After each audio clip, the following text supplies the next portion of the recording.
One day, Beggy was eating at a restaurant, enjoying his food. Suddenly, his friend called him. On the phone, the friend said, "Bro, I'm in trouble. Please tell the boys near the back seat to take the bag I left." Beggy looked around, pointed to some guys, and asked a waiter to pass the message. The call ended.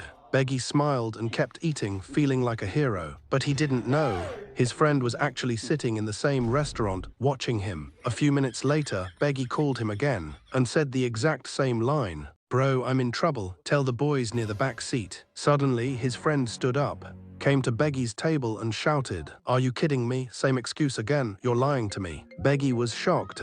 The friend sat down and started eating Beggy's food, calmly, bite by bite. Beggy just watched, confused and hungry. And hey, you watching this video, don't be like that friend. Like the video, subscribe to the channel,